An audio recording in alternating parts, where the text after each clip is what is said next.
This program deals with devil worship and satanic beliefs. It contains explicit scenes and descriptions of violent crimes and rituals. Americans are asking, who attacked our country? You have declared a subliminal jihad against the United States. Can you tell us why? Everything pertaining to what's happening has never come to the surface. The world will never know the true facts of what occurred, my motives. And night fell on a different world. And Iblis is thinking, I should be getting this position, not Adam, and this guy is created from dirt. And how does the army feel about you being head of the Temple of Set? And the conspiracy theorists can say what they will, but I want you to give me power over Adam, and I want you to give me soldiers and minions and all of these things. The people have so much to gain and have such an ulterior motive to put me in a position I'm in. We'll never let the true facts come above board to the world. And I want you to be able to give me the ability to whisper into the hearts of mankind. And who was the grotto leader? Don't remember his name. You don't remember the name of a person who involved you in murder? now these people are in very high positions, Jack. Ooh, welcome back to Subliminal Jihad, episode 288. I'm your co-host, Dimitri. I'm Khalid. And today, we are continuing the second part of our historical anthropological investigation into the whole earth impresario of the California cyberculture himself, Mr. Stewart Brand. It's a good word, impresario. Yeah, he's compared at various points to P.T. Barnum throughout in several of these books that we read. And I think that kind of is apt, you know. He does love wearing that, his father's, like, silk topper, like, you know, Carnival Man hat all the time. And, yeah, he was a merry prankster, which is certainly Carnival-esque. But, yes, also an impresario in the sense of not an engineer, not a trained academic, not a physicist, not even an anthropologist, not really anything. A jack of all trades, a toolsman, if you will. Yeah. And above all, exactly. a connector. Mm-hmm. Above all, yeah, a just connector. a big connector. Yeah. He is, in a way, a prophet of connection. And, you know, we've been exploring his ties to, like, just about everybody in, you know, his, like, Forrest Gump long strange trip through the 1960s counterculture, through the 80s and 90s Silicon Valley web culture, and then on to the bleeding edge, pun intended, of the early 21st century kind of scientific, sociological, whatever, and technological, you know, movements that all of which, like, kind of tie back to basically, like, transhumanism, I would say. Mm-hmm. At this point, like, it's pretty clear, even though on one level Stewart Brand doesn't throw himself, like, as aggressively as some other people kind of in this milieu of being like, they're transhumanists, you know, whatever. If you really look at the networks he was involved in, like, his entire life, that's exactly what he is involved in. And it's interesting also in between part one and part two, our conversation with Dr. Nishay Deveneaux of Symposia, which, you know, everybody can go listen to right now. You know, that also tied in a lot of or it illuminated a lot of the networks and overlaps, and, like, that this is all kind of like one larger kind of network of networks, and certain people kind of lean into, like, one part of it or another part of it, but they still nonetheless, like, they collaborate with each other, they support each other, and you can kind of see that they're all driving in a broadly similar direction, right? Like, if you look at, you know, the psychedelics first kind of scene around, like, Rick Doblin, obviously deeply tied to Esalen and the California Institute of Integral Studies. And then you go all the way back to Stewart Brand in the 1960s, as we covered last time, attending Esalen conferences before it was even Esalen. And I think, Frederick Spiegelberg was his professor, and who was also one of the co-founders of the California Institute for Integral Studies with Mr. Alan Watts. But he was he was a Stanford professor that was like incredibly influential on Stewart Brand and also a lot of other people. I think actually it jogged back into my memory. I almost had forgotten it when we were doing our kind of fundamental physics group episodes earlier this year. That's another milieu that ties intimately and has overlaps with like all of these people. But I forgot that, like, reading that book about Esalen, that I think it was, I want to say it was Spiegelberg, one of Stewart Brand's great mentors and blah, blah, blah, that came up with that idea of like the religion of no religion, and was like a central kind of like founding member of, and I think he specifically was like a really big influence on Michael Murphy, the co-founder of Esalen, also a Stanford student. And I'd almost forgotten about that phrase, but it is so good. Like, we were talking about it with Nishay, like they seem like they're trying to build a new religion. At the same time, there's something like non-religious about it simultaneously, because it is rooted in these ideas of like quantum physics, and kind of there is an almost like theosophical or maybe Templetonian urge to combine like advanced science and technology and quote unquote like mystical religious experiences, right? And obviously cribs from many different esoteric and like Eastern traditions, while like maintaining a suspicious like weird Protestant work ethic backbone, like somewhere lurking in, or a Puritan like transcendental zeal, kind of thing. But nonetheless, like is not is different from like actually existing religions as they're usually kind of like defined. I mean, not really. Like, I feel like they are just basically, they are basically religious, and they do, like, they have their own religious beliefs. I mean, what is interesting about it is that, like, it is, like, such a, like, kind of clear religious community in a way. Like, there are differences of view, as there are, like, in any kind of religious community, but they still like kind of adhere to the same basic like language of concepts, which are like, I feel like it's almost like, I feel like it's almost like, obviously we are always calling these people transhumanists, but I also feel like it's starting to like be like lose its explanatory power to even say they're transhumanists, because like it's so obvious, like in a way where they don't exactly hide it. And like also we're seeing like such a incredible acceleration of these like technologies that are like supposed to like transform our humanity one way or another, and this discourse of the obsolescence of the human being has become so central that like it is like crazy how like radically it has shifted from like what you would be talking about when you described a transhumanist like 5 years ago versus now, where like this really has become like such a constant conversation, like where does humanity begin and end?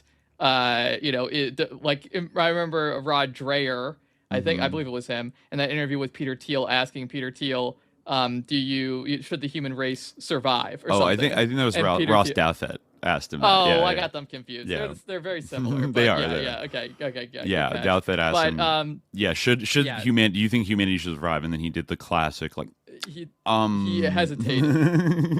But even the fact that like Ross Douthat was asking him that question, is like an indication of how like central these concepts have become. But like you can I suppose like that where the idea of like the religion of no religion comes in, or the idea that this is like counter like religious in some way, is that like yes, it like is kind of a repudiation of several like things that are not like like again, it's a religion is just a slippery term, and now we're talking about it, like I feel like it's already kind of like slipping away in terms of like what religion even means. But I guess what we certainly can say is that this group of people that we can talk about, like in terms of their connections, whether like actual or sort of historical or cultural hyphen historical to Stewart Brand, like that group of people, you know, that we see is so dominant now, and who like sort of emerge from this like counterculture, cyberculture nexus. That you know, they definitely have like a fairly consistent language. Has to do with like AI apocalypse, living forever, you know, like editing your eugenics, you know, like everyone editing their genes to be a perfect person, etc., and like, you know, optimizing your children to be like super beings or whatever. And am I forget? Oh yeah, psychedelics also. Like, so there are certain things, like certain concepts that are important and continually recur, and they're all in conversation with each other. They're definitely like an intellectual community, and in some way they're a theological community, because they're you know, always talking about like the ultimate ends of human existence and the nature of God, which a lot of them agree is some kind of being that we're going to create, but and not our creator. So in that sense, it's like it's completely contrary to other theological communities that like preceded it, and in which it's in some way in conversation, and with which it's in some way in conversation. But certainly, like, you can talk about values that have generally prevailed in a certain culture, and at one time in American culture, you know, which has been, you know, globalized obviously over the course of the 19th and 20th century, like to a huge extent, you know, the idea of trying to create God or trying to play God was basically like the ultimate, you know, and like you can really even trace this back to like the ancient Greeks or whatever, you know, like, and even the fact that we were all taught about that. And we were taught that like the fundamental crime of people like Niobe or whatever, you know, Arachne, all these sort of Greek mythical stories. The whole point was like about people who dared to challenge the power of the gods, you know. Right.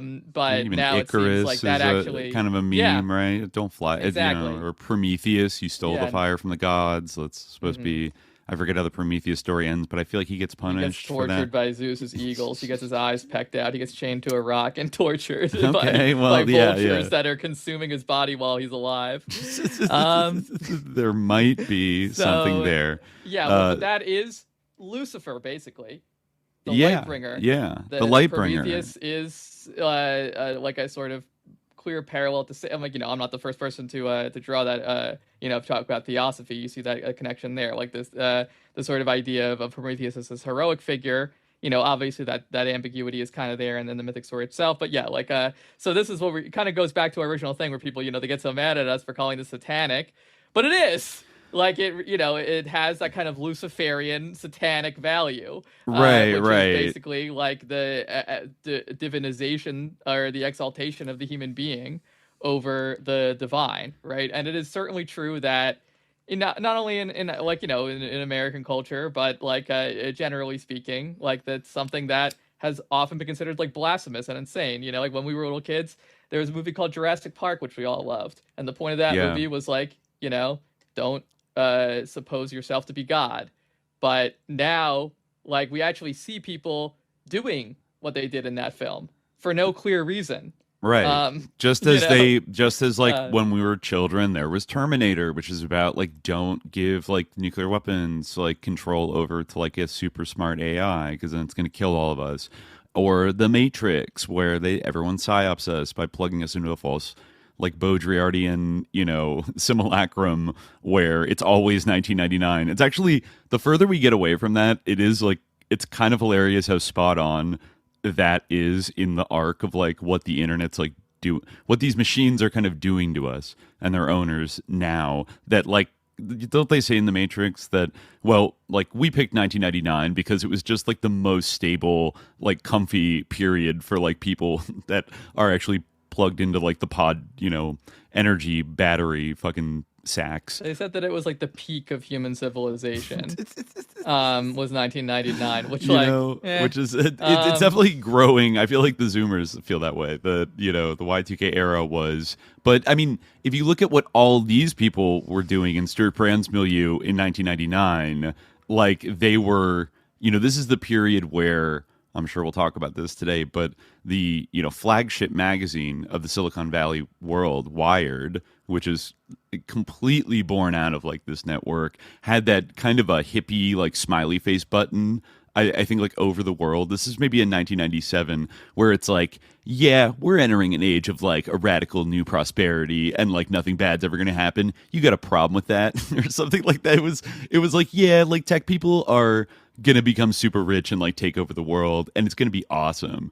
You have a problem with that? Like it was, saying that this is basically, kind of bringing the values of the 60s counterculture to their final culmination. This is what it was. The long boom, it proclaimed, was underway. We're facing 25 years of prosperity, freedom, and a better environment for the world. You got a problem with that? With the 70s smiley face, chewing the sort of daisy long-haired protesters, blah, blah, blah. Yeah. So that was on the July 1997 cover of Wired magazine, started by Kevin Kelly, who entered the scene working for Stewart Brand, kind of a very strange figure, but eccentric figure. But that was very much the attitude of the late 90s, is that, we're going for the long boom. Like, this is just going to get better and better. Now, they would get chastened a little bit in the dot-com crash in 2000, but only for a little bit. It's also interesting. I finally got to read through all of Fred Turner's From Counterculture to Cyberculture, and that still probably is, I feel like, the best book for giving you an overview of this milieu. Now, the one issue with it, it's not his fault, but it was written in 2004. The same year Facebook was founded. We were kind of coming out of not only the dot-com bust, which like I remember growing up in the Bay Area, that was like, a very big deal, well into like 2003, 2004, like people were still kind of picking up the pieces from all the companies that had, gone under. But then there was 9/11, the war in Iraq, like there was all this other shit happening. And I feel like, in that era, like people weren't like hyper focused or like in the peak of optimism about the internet, though it did seem to be coming along, and Google had sort of like emerged as a big deal, and Apple was kind of starting its like generational run with the iPod and things like that, but we still didn't have smartphones. Like modern social media hadn't come yet. So he kind of ends on a note, it's interesting, where he's like, they got to these heights of frenzy, but then by 2000 a lot of it went bust. But like, don't think that a lot of people were like writing the obituary of Silicon Valley, and that this new economy, techno utopian shit was, just another fad that, we cycled through, and conventional economic sort of theories and cycles were going to reassert themselves. Obviously, he says, like, not so fast. Like, these guys are going to continue to be a pretty influential, forerunner of like things to come, but I don't even know if he could have predicted back then the absolute like takeover of this entire network of massive swaths of like the economy and society and now culture and everything else, and like the extent to which also they really are like imposing themselves. Like, it's not even like a cute like fun little seduction carnival-esque hey, come hang out with these cool nerds and like maybe you'll make some money. They're kind of like, we're saying, like they're going for the whole prize of like seemingly establishing some new kind of like weird techno religion that is going to be mediated by ever more pervasive like technologies of like social communication, but also surveillance, and then also like psychedelics and like biohackables and shit like that, which is what Epstein was talking about with a lot of these science people that he was funding in like the 2000s and the 2010s. And even without Epstein, I think, I think the other thing that happened the last week, we probably should just mention it because it's worth it for This Is SJ after all, that, even more evidence came out about a certain serious professor and his deep friendship with Jeffrey Epstein and Steve Bannon. And I'm already seeing like the cope around there. I'm surprised they're like, academics or like leftist journalists that are like really going hard on like no, like he's not really like best friends with Steve Bannon, like they want to make it okay that Chomsky is not. It's really shocking, eternally refuted. And I think that what this. it is that people haven't like actually read Epstein's emails and they don't understand like the circumstances of that photo.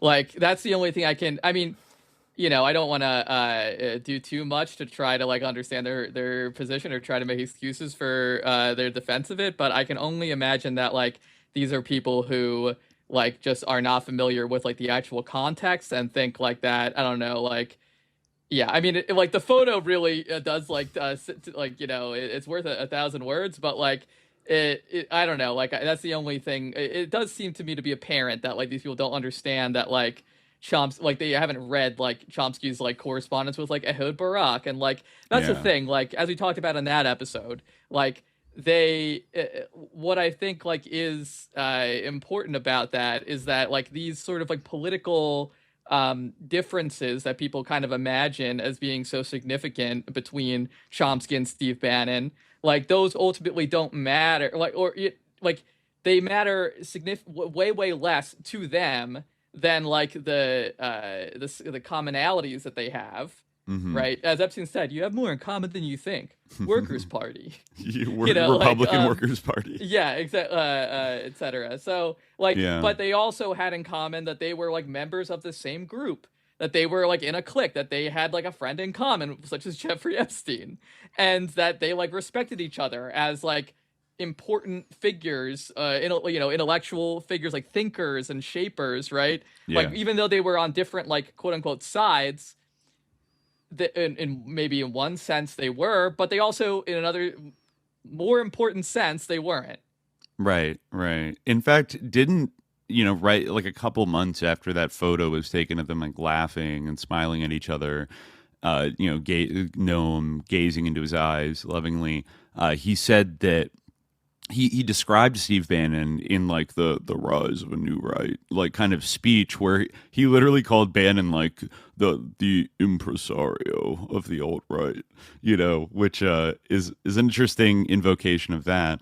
When we consider Stewart Brand a similar impresario, and his longtime collaborator as well, John Brockman, also I would call an impresario, but it's like the impresarios stick together like more than they care about like the left and the right of it. Well, I mean, they're both dissidents, right? Like they both they're free speech. The lamestream media like doesn't listen to them, even though it's like Bannon has this right-wing ecosystem that props him up, and like Chomsky is basically like aggressively platformed on like Pacifica's Democracy Now. Like I think a lot of people were introduced to him that way, like from the probably early 2000s, whenever that started onward. He was constantly like a voice on Democracy Now as like the ultimate leftist genius, like commentator with just the heart of gold, like Colossus. I saw somebody call him yesterday defending him. How could you go after this colossus of like the way people talk about him is so funny. That's like he's such a kind, gentle, beautiful, perfect man. Like people are literally using this language to like defend a guy who's like hanging out with. I get being like, well, maybe I don't agree, but like he's like he's an academic and like maybe he maybe showed some poor judgment, but we shouldn't throw all of it out. It's like no, it's like he's the most perfect person ever, and you cannot. He's a colossus of thought, leftist thought, and like nobody's better than him. Like I mean, what was so like what's also like so insane is that like Jeffrey Epstein was like a known pedophile at that time, and he was like paid his debt to society. It's like this guy like. I mean, for like, if someone who was my friend, who I corresponded with like regularly, and I know like he wrote back to everyone, I don't like, that's the biggest psyop. Like people are coping so fucking hard. Like the idea that it's like Epstein like reached out to him the way like a college student reaches out to him, and like he kindly, because that's his rule, that's his ethos, he responds to everybody. Right. And like, now you're using that to try to smear him. And said like, do you want to hang out with us for like 3 hours or something? Like, would he have done that? Like, I don't think so. Like, no, use my private jet. But, like, use my private jet. You stay at my apartment in Paris. Would you call us with Lula from prison? I don't think so. Yeah, it's just like, It's the play of being like an everyman of the people who's so accessible and open. Like, I get he's done a number on people that, which is like the ultimate point of why he's sus. He's like an insincere individual who takes like enough good positions and then sprinkles in a bunch of really sus, like, just what the fuck kind of things, like especially around like conspiracy theories and like how they don't matter, like don't think about it, it's not serious. And then also like tending to attack like actually existing like socialism as like statist, but then like being like, we need to support the Kurds and vote for Joe Biden, you know, like he's just such a fucking like the best disinformation is like 80% good shit, and then 20% he uses that credibility to then introduce some like neutralizing ideas that keep you right where the ruling class. Like honestly, like I don't really even think that like Noam Chomsky is so different, like in terms of his politics, from like your average like academic, and like in a lot of the ways that he is different, like they were ways in which he was wrong. Like when he was like Pol Pot was awesome and stuff like that, you know, like, right. And I even see people like, I don't know, like people are saying that Parenti heads are not vindicated because he's a genocide denier in Bosnia in the 90s. I'll get to that one day. I would say that I don't agree with I think Parenti got a little like, he got caught slipping in that book. Like you can say he fell for the like Milosevic is like a real socialist, but so did Noam Chomsky somewhat. Actually, Noam Chomsky was also attacked by people for like, I read one of his books about like Yugoslavia that he like co-wrote, and he does kind of take like the like this is NATO imperialism like kind of I was almost like a little surprised that I thought he was going to go for some extra sus shit, but like he would do stuff like that sometimes, where sometimes he'd be right about something. And then funny, like literally just like a couple days ago, I found like an interesting like new spin on that, which was that the U.S. only intervened when the Bosnian Mujahideen started to win because they were afraid of an Islamic, a powerful Islamic country, and that's what they was that a Chomsky take.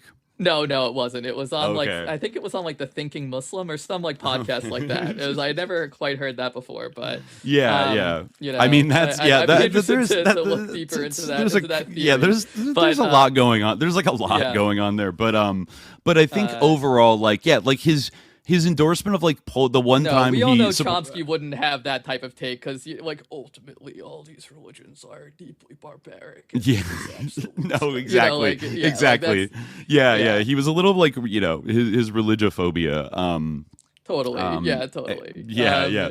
But I think that the one way in which this kind of ties back to Stewart Brand is because there haven't been like emails published yet that are like, I haven't seen anything yet that is like Stewart Brand talking to Jeffrey Epstein, Stewart Brand in a photo with Jeffrey Epstein, Stewart Brand emailing with Jeffrey Epstein.